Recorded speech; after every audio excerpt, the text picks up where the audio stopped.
Let anybody tell you it's too fast. It's too Lines are trash. I can't stand her right now, but I love you though. Hi, Hey guys, how you guys doing? Welcome to our channel. It's all worth it.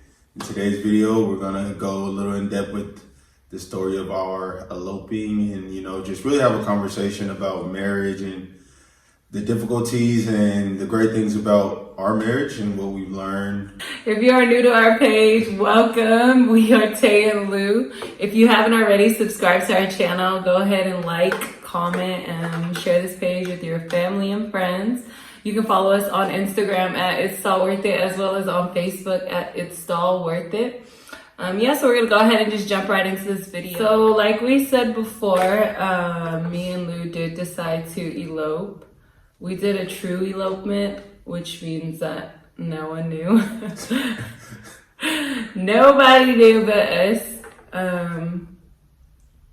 Once we got engaged, Lou had found out he had to, where he was going to play basketball overseas, and we didn't want to be separated.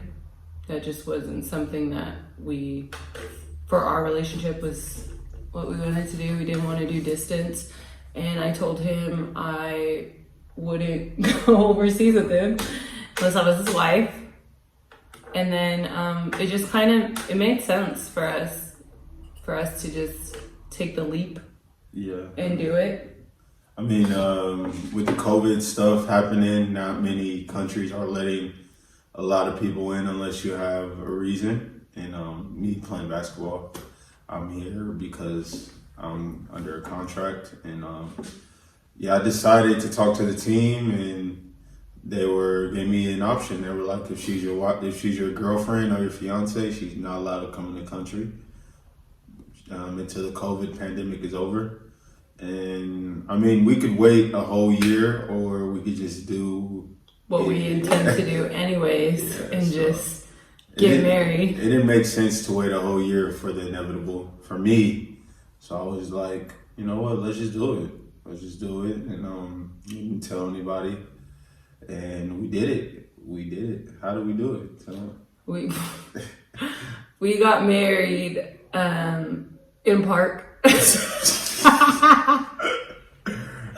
We got married in a park. I think the biggest thing for me was that it was just a day that was all about us and our love, and we just wanted it to be special. Even though it was at a park, it didn't change how I felt about him. It didn't change how our marriage is now or moving forward.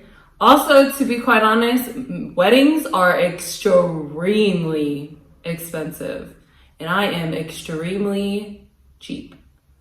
I'm the type of person, I like to plan for things. I like things, I'm a very particular person, and I have a lot of goals. And for me, I was like, I'd rather have, $20,000 plus going towards a house rather than one day to feed a bunch of people. And that's really how I thought about it. And I was like, I don't care where I marry him. I could have married him in the backyard of my house. I would have married him anywhere. So for me, it was more about us coming together than it was about this extravaganza. Like that wasn't I wasn't one of those girls that was like, oh my God, I really want a wedding. I don't know why I chose that voice. But it was more so like, I always knew I wanted to be married, but I've never been big about a wedding or spectacle type of thing, big parties for myself at least. I love it for other people. That's good for you. But for me, it was more just about us coming together, and I was super happy. Like maybe we should play a clip of our union, our extravagant union. But yeah, it was a great day. July 20th, we went. It was a nice day at the park, and we met up with this officiant that we got actually from the courthouse. They gave us a list of officiants. And actually, to take it even a step further back, We had planned to elope before we even got engaged. True story. I actually, a lot of people don't know this. We were registered as a married couple already prior to even being engaged. For our parents out there who don't know this, we got registered in like June. Yeah. We were registered in June, and the courthouse keeps your marriage license there for 30 days or something before it's null and void. So we already were like, we're just gonna get married and like, you know, that's just what it is. And then we ended up doing an engagement and stuff, and then we ended up just eloping anyways, which worked out fine for us. Like I'm extremely happy with where we're at and our decision to elope. I'm glad we did the engagement though. I am happy because our engagement, we could put pictures in too. Our engagement gives us a story for our kids, and also the way that Lou set it up, it was perfect for me. It was just me and him. Again, if you guys aren't getting the theme of this, I like the just about me and him. And it was like these beautiful pictures that we'll always have that we can, you know, share with our kids in the future. And it was a great day. It was a great trip. We went to Reno. It was perfect. Yeah, it was a good day. July 4th. Yeah, we got engaged on the 4th of July. Yeah, so after we got married, shortly after we ended up actually leaving where I lived, which was Stockton. We ended up leaving there and going to SoCal for a little bit before we left to Romania. And now we're here, and we had to quarantine for 2 weeks together, which is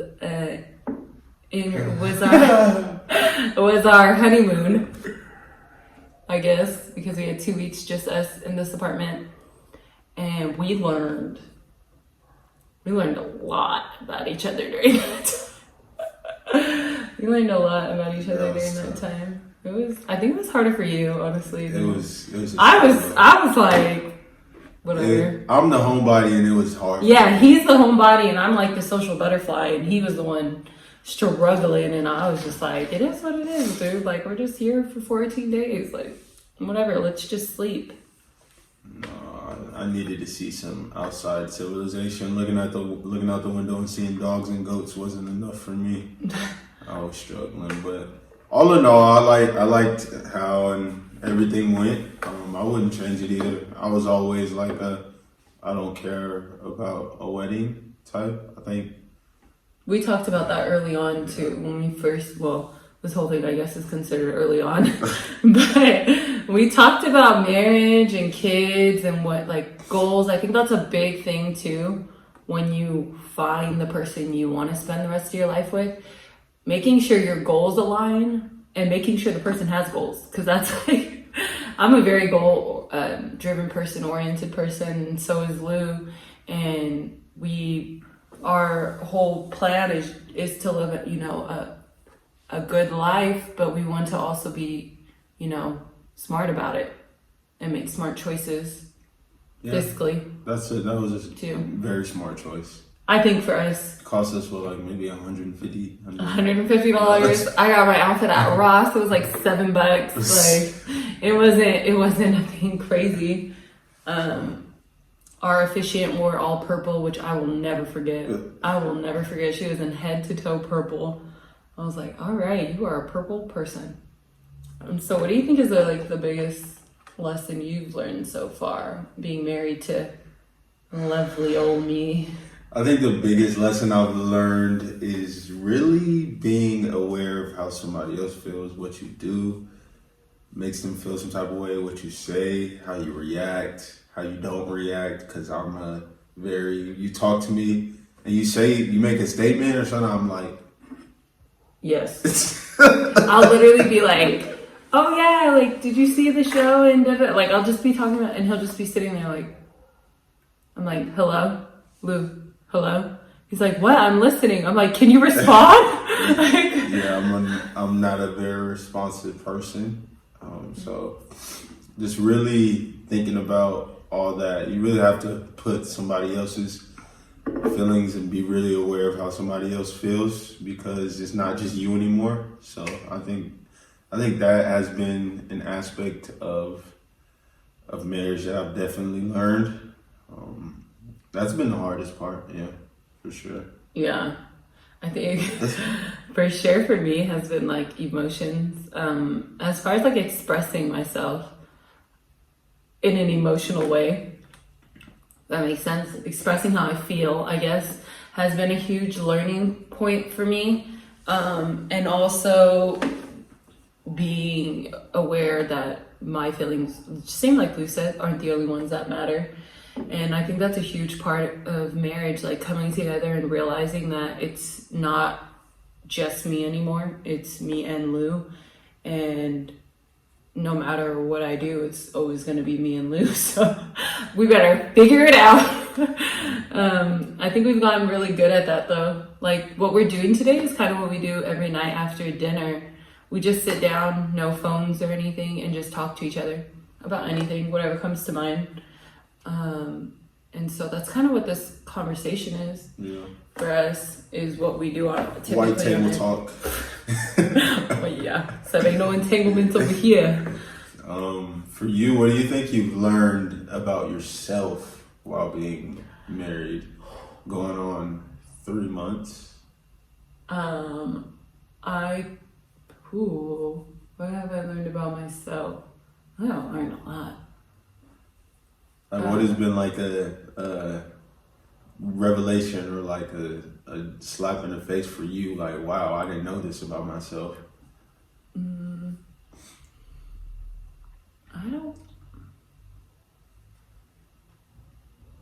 I feel like what I just said really was like my communication sucked.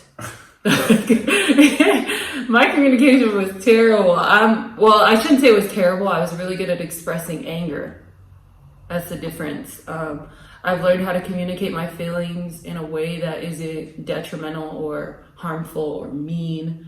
I've tried to be better at like explaining how I feel in the moment instead of that's one thing I suppress. I suppress a lot of things. So I'm like the type of person who I'm seen as like very strong. So I hold on to a lot of things and I don't let go of stuff. Like if something happens to me, say like if I want Lou to put the toilet seat down, instead of just asking Lou to put the toilet seat down, I won't say anything and I'll keep letting it build up and letting it build up. And then one day I'm like, you never put the freaking toilet seat down. And he's like, you've literally never said anything about the toilet seat.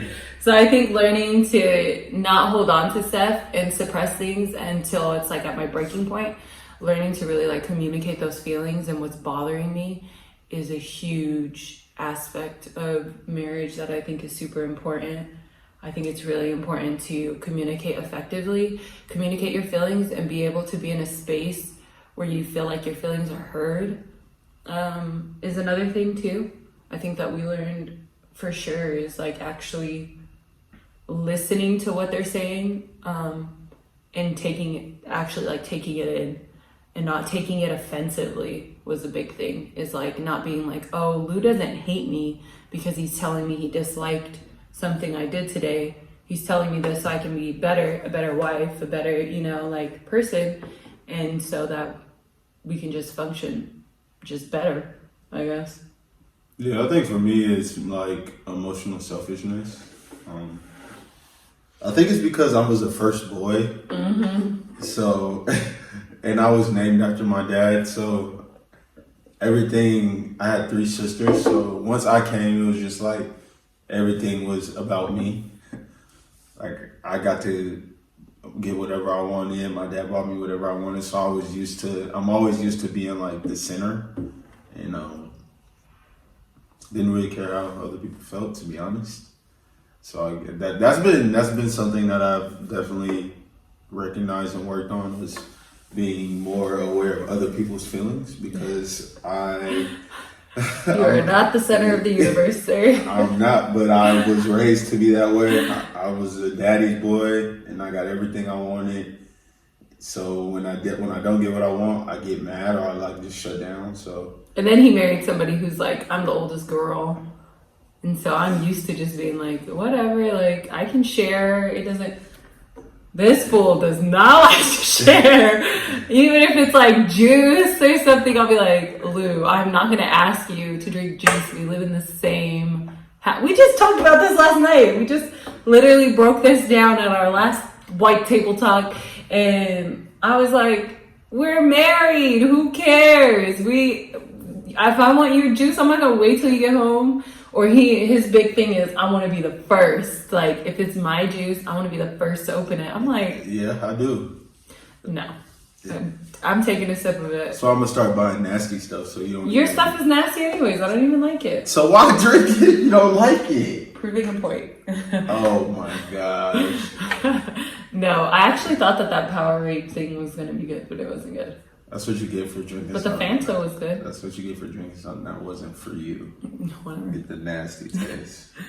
How has marriage changed you? For the better, for the worse? It's taught me to be a lot more patient and diligent. I would say definitely. It hasn't changed me for the worse. Never. No. I think.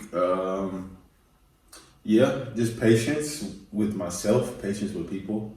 I think it's also brought me to an understanding of being in a healthy space emotionally and mentally. I suffer from a few mental things, not like illnesses or something, but I have my episodes. We all have, yeah. So really like taking hold of my mental health and being in a space where I'm an emotionally sound person, a mentally sound person, making decisions not off emotions, but off logic. So that definitely has helped me be a better person, being calm. I think you're really good at being calm. I don't think that was ever really I'm good at being calm, but I'm really good at being really passive aggressive. Yeah. Yeah, but I've learned not to even be passive aggressive. Just let people do what they're gonna do, and just like whatever. Mm-hmm. Okay, that's just you. So I think that's helped me as a person. Definitely, marriage has helped me in that way as a person. What would you say for yourself? I would say patience too.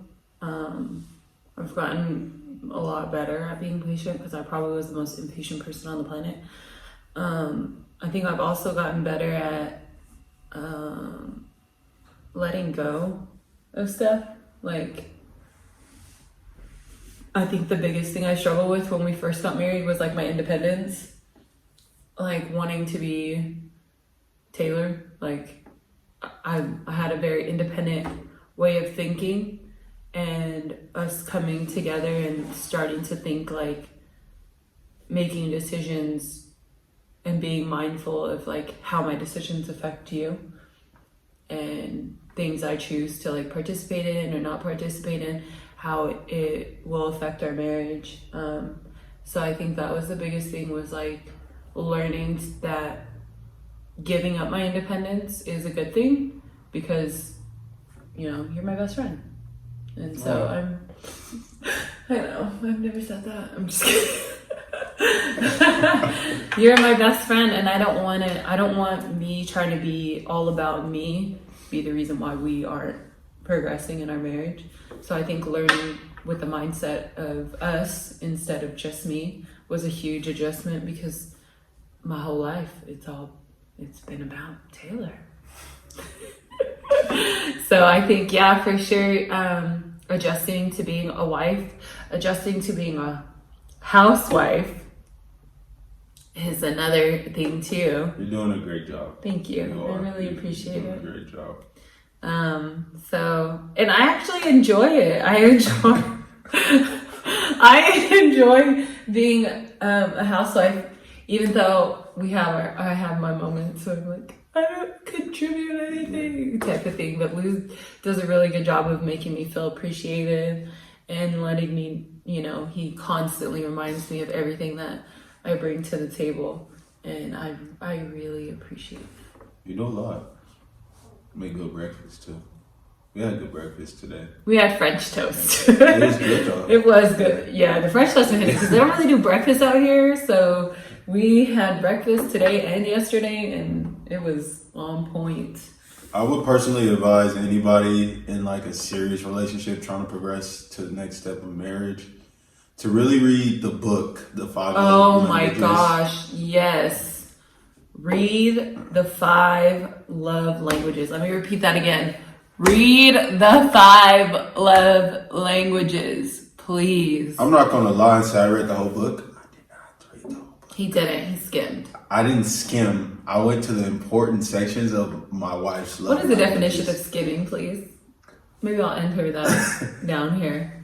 I went to what I needed to know, what I wanted to know. So, okay, in her words, I skimmed, but I went to the sections that I knew she needed her. So at the end of the book, you have to take a quiz, and it tells you, based on the numbers, what your 5 love languages are, which will be words of affirmation, quality time, acts of service, a physical touch, and gifts. Receiving gifts. And so you're supposed to read the book and then take the quiz at the end and then have your partner do the same thing. Well, my partner went to the end and read my answers and only went and studied the areas that were the highest, which is fine because that's who he's married to me. But yeah, I think the book we actually ended up finding out that our love languages are the same. So in turn, I really didn't skim because I learned about myself and you at the same time. Okay, good save. Why would I learn about receiving, giving gifts It's one of the I had points on that though. But it's not the most important But thing. still. And I already give gifts a lot, so I'm like, I need to learn about the internal part of you. Not I give gifts. Who cares about that? So, but really read that book. I think it's really, really important to know. That definitely helps shift our relationship. It just gives you a new approach on how to really like interact with each other and what your partner needs so that they feel loved. You never really know your partner 100%, no matter how much you think you do. You don't. Especially as people can be married for years and have never spoken their partner's love language. And I think one of the things from the book is like asking your partner if your love tank, how's your love tank every day? And so randomly I'll ask you like, how's your love tank today? And some days he's like, we've gotten really good at, that's another thing I'll say is like, I think before I was so like, I told him when we first got together, I'm not affectionate and I'm not blah, blah, blah and all this. And now I'm like, I need attention. Like I need love like today. And we've gotten to a point in our marriage that when we feel like we need something, we're really good at vocalizing it. Like, I need your attention. I need your affection right now. I need some love. I need some, and it's really helpful for us because we're able to vocalize how we feel and we're able to address it right away. It's not something that lingers and I'm just laying on the couch next to him and he thinks we're spending time together and I'm like, he hasn't even looked away from the TV and, tried to start a conversation, something small. And now I'm just like, can we just turn off the TV and talk? Like last night, I was like, I just want to talk. He was like, talk about what? I was like, I don't know. I don't want to go to sleep though. I just want to talk. Quality time is not sitting next to each other. I'm going to tell you that right now. It's not. It's not quality time. It is not. So, fellas, from my side, pay attention to your girl, your woman, because you could think you spend all the time. Her sitting next to you while you're playing video games is not quality time. Not at all. No. Put the games down. I don't even own video games anymore. Like, I got with her and video games. Like, I fought for video games. And then realized. She let me bring them in the house. Then I never used them because I was always hanging out with her. So, quality time. Really pay attention to your partner if their love language is quality time. I think any relationship will prosper. Undivided attention. Yeah, no phones. Talk. Like, we actually talk a lot. I didn't know I could talk so much about random We talk about everything. I mean, like, we talk about politics. We talk about TV shows, life, kids. Like, we talk about it all. Yeah. I think that's what I love the most is that we talk so much. What does unconditional love mean to you?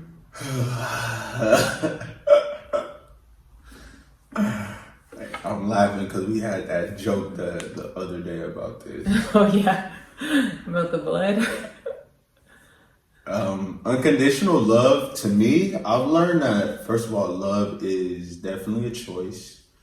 It's a choice you make every day. A conscious decision. When you wake up, it's either you're going to continue to pursue love and love that person, or you're not going to.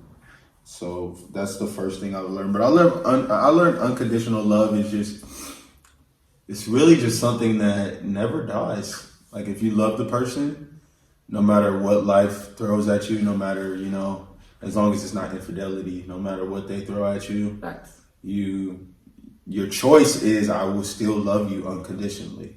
I will love you. Like love is, I think people get mixed up because they feel like love is like a butterfly feeling, oh my gosh, like the excitement when you first meet.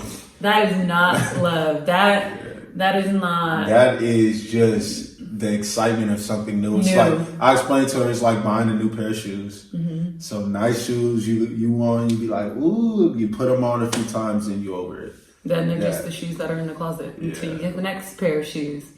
That's not love. To me, I've learned that love is literally every day. There's some times where I'm just like, I can't stand her. I can't stand her right now, but I love you though. I always tell her that, like, I really don't like you right now. I don't like your attitude. I don't like that you're mad, you're not talking to me, but I still love you. I want you to know that, because I feel like that's important too. All those moments can pass by. Like, moments are just moments. You'll have your arguments, you'll have your disagreements, but as long as your relationship is rooted in unconditional love and you make that choice every single day to pursue that and never stop pursuing that, I think that you'll love the person unconditionally. And if you just go off that butterfly feeling like, oh my gosh, you're so great, the first few minutes, cute, oh my god, no. I think the biggest, like the turning point for me was when we were quarantined, because we went through some stuff. I'm not going to sit here and act like we didn't. We went through some stuff together.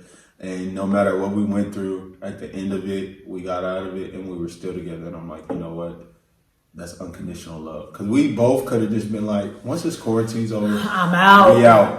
Like, we can't deal with this no more. But that was really oh my gosh, I don't know why I'm like burping like crazy. That was really a test of the strength of our marriage and our relationship. Because I feel like when we first, honestly, from the moment we've gotten together, we have faced a lot of things together. And we've constantly chosen to stay together. We've constantly chosen, to fight for this because we know how much it means to both of us. And I think for me, that's what love is. Like, that's what unconditional love is constantly fighting for it because you know that it's invaluable. I know what I have right here. I will never, this could never be found anywhere else. There's no way. In my life, I've never experienced love. I've never experienced this. I've never experienced what we have together. It's true. Like, I think setting ground rules and like understanding that we can make it through anything except for infidelity. That is something that we've talked about. It's like for real, ain't no entanglements over here. One thing I think it's very smart. it's very smart to address is what you understand are things that you can work through. For me, I told him, I can work through anything. We can go through, highs and lows, poor, rich, I will be there for you. Sickness, health, I am going to be your girl. You want to move across the country? I'm moving across the country with you. Like, you're my man. Like, I love you. But I made it very clear that this is a one-shot thing. I'm putting everything into this.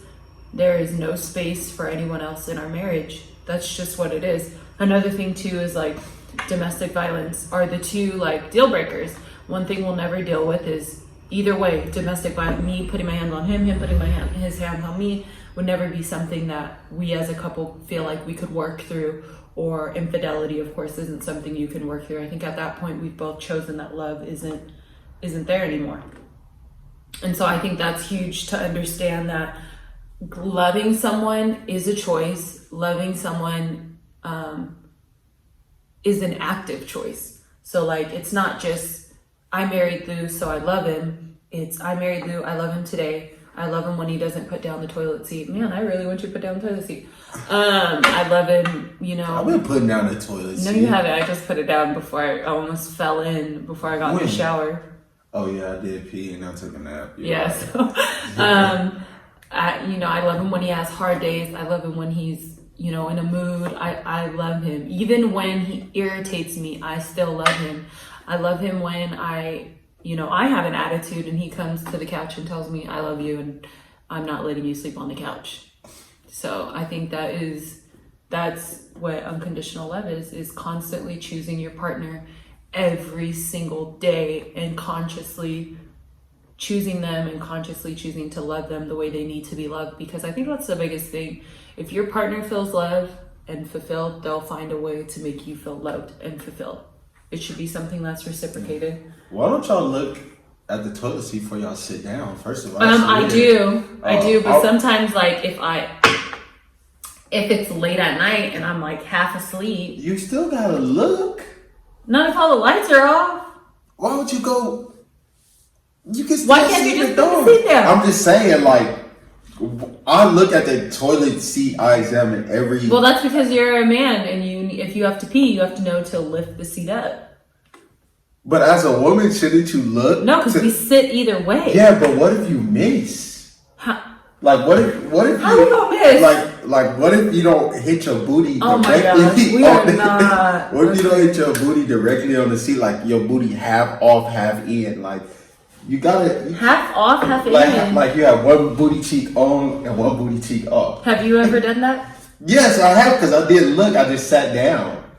Yes, I have. Well, you, my friend. Because it was dark. I just literally just sat down. Now I look every time. No matter if I have to do number 1 or number 2. Look, you gotta look where you squat and look and sit down. Babe, okay. We're done talking about me missing the toilet seat, possibly. We got one more question. What does intimacy mean to you? Intimacy means you popping my pimples. Yes, popping my pimples. You putting your. She does this thing where like we're laying down. She'll come right in my face. Like we'll be like this, literally. She'll be like, "Hi."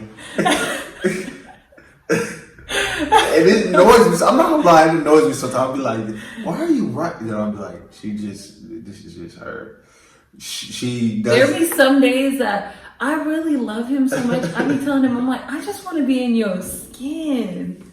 Like, I just want to be, I don't know how much closer I could be to you. I want to be close. There are really some days like that. I'd really be looking at him and I'm like, can I just get in your clothes? And he's like, what are you talking about? I'm like, I just want to be close to you. Like, oh, and he's like, we are close. I'm like, no, I want to be closer to you. Like, I just really want to be close. She does this thing where she wants to share a pillow when we go to sleep. Oh, yeah. She'll have her whole pillow on her side, and she'll come to my side and take half of my pillow. She'll be like, I just love sharing pillow. I'm like, okay, baby. We got this big old bed. I'm on one subsection. And I have the whole other half, and I'm right on his back. Right on me. It's okay. It's okay. But it's the non-sexual things that are like very intimate, like a hand grab or holding a hand or like a thigh touch, stuff like that. It's showing love without, like, people get the concept wrong of like, to love somebody, you have to always be sexually active with them. Mm-hmm. Sexual attraction and stuff is very fleeting. Like, it comes and goes. It has its waves. So for me, it's like the little stuff. Like, I feel like intimacy is more. What is the word I'm looking for? Intimacy is more constant than sexual attraction is something that has its ups and downs. But intimacy is something that you can do every single day. Yeah, for sure, every single day. But it's not really celebrated anymore because everyone's just. I think people have I think the definition of intimacy is kind of misconstrued, though. Yeah, it's sex. Yeah, it's intimacy has been, just what is it defined as sex, but it's not. It's so much. It's actually being connected to your partner without touching them. I think that's the biggest thing. Is like, even like for me, the way he shows me his intimacy is like, I'll cook dinner and he'll do the dishes, and I'm like, whew, I love that man. Or like he'll, you know, fold the clothes, or he'll take the clothes out of the wash and put them on the dryer rack. But stuff like that to me is how you speak to me, and, you know, acts of service too. But it's also, it's, you know, expressing intimacy. Do you have anything else to further this conversation? No, we just wanted to give you guys an in-depth look to us, really. And where we're at so far in our marriage. We will be celebrating 3 months in a few days of being married. We just celebrated yesterday 5 months of being together. Don't let anybody tell you it's too fast, it's too soon. That is what we should have started with, is a timeline. Yeah. I think that's a huge thing if you've made it this far in the video, this is probably the most important part. Timelines are trash. No one should be able to tell you when, how long, how short, you know, if you feel like, and you've had all these conversations and you really feel connected to someone, and you really feel like this, I've never had what we have with anybody else. And I think a lot of people, because we only were together, a lot of people were excited for us to get engaged, but they weren't excited for us to get married. Let me repeat that. A lot of people were excited for us to get engaged, but they were not excited for us to get married. Makes no sense. This is why the whole point is marriage, is deciding. When he got down on one knee, he decided at that moment that he was ready to marry me. Why wait? Like, for us, at least that's how I look at it, is what would another year, what would another 6 months do that what he knew when he got down on one knee, what would change? It makes no difference. Now we get to experience life changes and I think that's another thing too about marriage that's really important, is it's a different type of commitment. It's a different type of bond. Like, this is like what we've gone through. I can't say that if we were just dating, if that was something, I think that exit door starts flashing a lot harder when you're just in a relationship with someone than when you're married to that person. Like, understanding what commitment is probably the biggest thing we've learned, is like, being committed to each other is a huge decision. Outside of love, outside of all of that, choosing to be committed to each other every single day through the good times and the bad times, when we could easily have just walked away from all of this, is the biggest thing. And I think that's the hugest thing that comes with like timelines. No one can tell you when you're ready to make that level of commitment. No one is in your relationship. No one is there and knows the ins and outs. They may know what we decide to share, but no one knows this like we know this, ever. No one will ever know it. And so I think that is what's super important. Like, when you know, you know. When you're ready, you're ready. That's what it is. And I think that's the scary piece, that people get scared about marriage, is understanding that, dang, I'm really gonna have to be committed to that person. Like, and not even like, it's committed to them through everything, ups and downs, emotional, financial, physical, anything that happens to that person, I have to be committed to them. And we knew right away that I was ready. Yeah. I was ready to be committed to him, and he was ready to be committed to me. So don't let anybody tell you that you're not ready. Unless you're genuinely like just out there on a whim. Yeah, that's it for me. Yeah. Hey guys, we hope you enjoyed our video. It's a little bit long-winded, but if you made it this far, we hope you enjoyed it. We hope you like what you saw and that you gained some insight into marriage. We do post videos weekly, generally speaking. So go ahead and like, comment, and subscribe to our channel. Make sure you leave a comment down below. Let us know some suggestions, what we should do for our next video. Also, share this page with your other friends. Check out our other videos that we have posted. We will see you guys next week. Follow us on Instagram and on Facebook at It's All Worth It. Bye.